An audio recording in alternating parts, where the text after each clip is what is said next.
क्या एक नाचने वाली ने राजा को उसकी रियासत को डूबकर मरने का श्राप दिया था? क्या आज भी लोग इस श्राप को मानते हैं? क्या इसी श्राप से सिरमौरी ताल में भयंकर तबाही होती है? आखिर ऐसा क्या हुआ था जो एक राजा को अपना वचन तोड़ना पड़ा? जानने के लिए वीडियो को पूरा देखें। सिरमौर रियासत का इतिहास लगभग 634 ईस्वी से शुरू होता है, जब राजा रसलू ने इसकी स्थापना की थी और इसे बाद में राजा करम प्रकाश ने 1621 में सिरमौर नाम दिया था। एक समय की बात है, दूर के राज्यों में एक नाचने वाली लड़की का नृत्य बहुत ज्यादा मशहूर हो रहा था। जो भी उस नाचने वाली के नृत्य को देखता वो उसका प्रशंसक बन जाता था। राजा ने भी उस नाचने वाली के नृत्य की खूब प्रशंसा सुनी थी। सिरमौरी रियासत के राजा मदन सिंह उसकी कला से इतने प्रभावित थे कि उन्होंने उसके समक्ष एक शर्त रखी और शर्त जीतने पर उसे आधा राज्य देने तक का वचन दे दिया था। उस नटी ने राजा को कहा कि वो गिरी नदी के एक छोर से दूसरे छोर तक रस्सी पर नाचते हुए पार कर सकती है। राजा को नटी की इस बात पर विश्वास नहीं हुआ और उन्होंने अपने अहंकार में आकर उसे आधा राज्य देने का वचन दे दिया। राजा की यह सोच थी कि वह ऐसा नहीं कर पाएगी।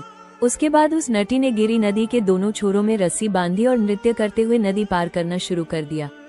वो अपनी अद्भुत कला से लगभग गिरी नदी को पार करने ही वाली थी। तभी राजा और उनके मंत्रियों को ये देखकर भय सताने लगा कि अगर नटी ने नदी पार कर ली तो राजा को अपना आधा राज्य उसे देना पड़ेगा। राजा अपने राजवंश के मान सम्मान और सिरमौरी रियासत को 2 टुकड़ों में विभाजित होना स्वीकार नहीं था। उसके बाद राजा ने चुपके से अपने सैनिकों को रस्सी करने का आदेश दिया। आदेश मिलने पर सैनिकों ने धोखे से रस्सी काट दी और नटी गिरी नदी में गिर गई और उसकी मृत्यु हो गई।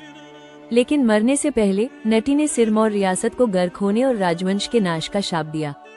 कहा जाता है कि नटी के शाप से नदी में एक भयंकर बाढ़ आई, जिसने गिरी नदी के किनारे पर बसे राजमहल और सिरमौरी ताल के पूरे शहर को गर्क कर दिया।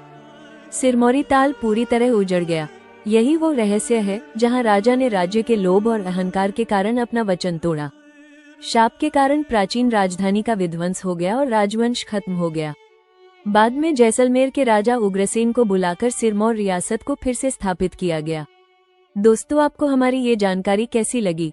कमेंट करके जरूर बताएं और ऐसी ही जानकारी के लिए आप हमारे चैनल को सब्सक्राइब जरूर करें। जय महाकाल।